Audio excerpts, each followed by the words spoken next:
اور بعض مرض نہیں، کچھ ایسے عوارض ہوتے ہیں کہ اپنی پاکی یا ناپاکی کے حوالے سے ان کا وضو برقرار رہا یا نہ رہا، اس حوالے سے بھی جنہیں معذور شرعی شرعی کہا جاتا ہے۔ اچھا چلیں، اس میں ایک مسئلہ تو کامن سا ہے جسے ہم تھوڑا سا ڈسکس کر لیتے ہیں۔ یورین بیگ لگے ہوئے ہوتے ہیں، بہت سے ایسے مریض بھی ہوتے ہیں پیشاب کے جن کے ساتھ ایسے عارضے ہوتے ہیں کہ پیشاب ان کا رکتا نہیں ہے، تو اب وہ بیگ بھی لگے ہوتے ہیں، وہ تھیلی بھی ایک ہوتی ہے ساتھ ان کے، تو ایسے مریض پہلے تو یہ بتائیں کہ یہ مسجد میں جا سکتے نہیں جا سکتے، اور دوسرا یہ کہ ان کی طہارت کے حوالے سے کیا ہے، کیونکہ اس کو تو پتہ ہی نہیں چل رہا، ہر وقت یہ سلسلہ گویا کہ اس کے ساتھ ہے۔ اب یہ جو یورین بیگ لگے ہوتے ہیں تو یورین بیگ میں بس وہ خود بخود جو یورین ہے وہ پاسنگ ہو رہی ہوتی ہے، تو اس کی روکنے پہ اس کو قدرت نہیں ہے۔ تو اب یہ معذور شرعی کے جو حکام ہیں نا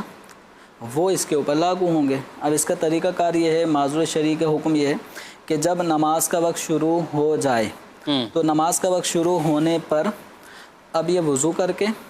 نماز پڑھ لیں۔ اب اس وضو کرنے کے بعد نماز کے دوران بھی کچھ نہ کچھ ڈراپ جو ہے وہ یورین بیگ میں جا رہے ہوں گے، نکل رہے ہیں اور یورین بیگ میں جمع ہو رہے ہیں، تو اس کا وضو نہیں ٹوٹے گا۔ یہ اسی کیفیت میں پھر نماز بھی پڑھ لیں۔ اور چونکہ یورین بیگ ایسی چیز ہے کہ جس میں ناپاکی جمع ہو گئی اور یہ ناپاکی کو اٹھایا ہوا بھی ہے، نارمل یہ ہوتا ہے کہ ناپاکی کو اٹھانا، ناپاک کی کوئی چیز ایسی جو درہم کے برابر ناپاکی اور اس کو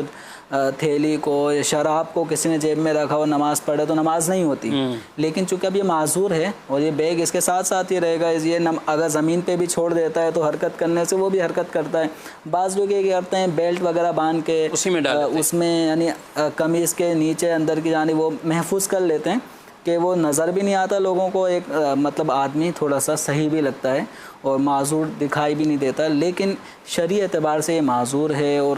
پیشاب کے قطرے یورین جو ہے وہ اس میں جمع ہو رہے ہیں، تو اس حالت میں اس کا نماز پڑھنا درست ہے، اس کا وضو اس وجہ سے نہیں ٹوٹے گا۔ ٹھیک ہے، یورین پاسنگ ہونے کی وجہ سے نہیں ٹوٹے گا، کوئی اور وضو ٹوٹنے کا عذر پایا گیا تو ٹوٹے گا۔ ہاں ایک صورت اس کے لیے عام لوگوں سے ہٹ کر یہ ہے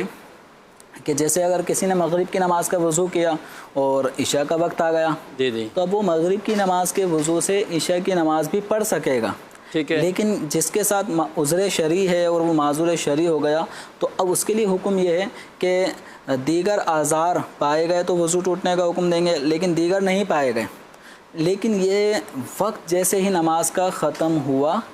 تو اس کا وضو بھی ختم ہو گیا۔ اب جیسے مغرب کی نماز ایسے معذور شرعی جس کو یورین بیگ لگا ہے، اس نے وضو کیا، نماز پڑھی، اب جیسے ہی عشاء کا وقت شروع ہوگا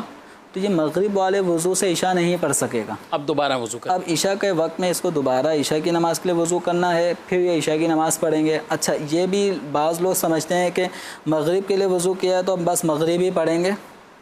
قضاء عمری نہیں کر سکتے، تو ایسا مریض اگر اپنی گزشتہ سالوں کی نمازوں کو ادا کرنا چاہتا ہے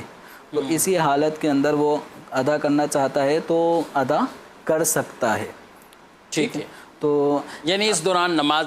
جو وقت ہے مغرب کی نماز کا اختتامی وقت کے اندر جو بھی نوافل سنتیں پڑھنا چاہے پڑھ سکتا ہے، اس اعتبار سے وہ طہارت والا ہی ہے، وہ طہارت کا ہی حکم ہے۔ اب یہ قرآن پاک بھی اگر پڑھنا چاہتا ہے تو قرآن پاک بھی پڑھ سکتا ہے۔ اچھا آپ نے کہا بیگ وغیرہ وہ ڈال لیتے ہیں اور اس کو بعض اوقات یوں چھپا لیا تو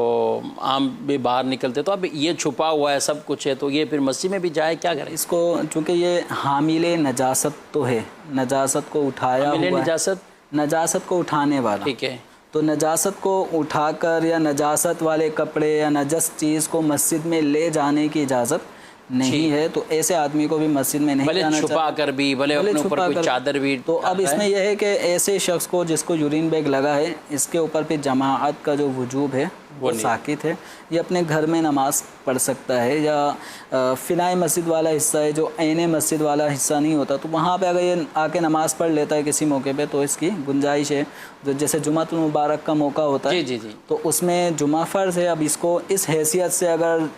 جانا بھی ہے، جمعہ کی نماز بھی پڑھنی ہے، تو یہ فنائے مسجد والے حصے میں جو عین مسجد کا حکم جس کا نہیں ہوتا اس حصے میں آ کے اپنی جمعہ کی نماز کی ادائیگی یا عیدین کی نماز کی ادائیگی وہاں پہ آ کے کرے۔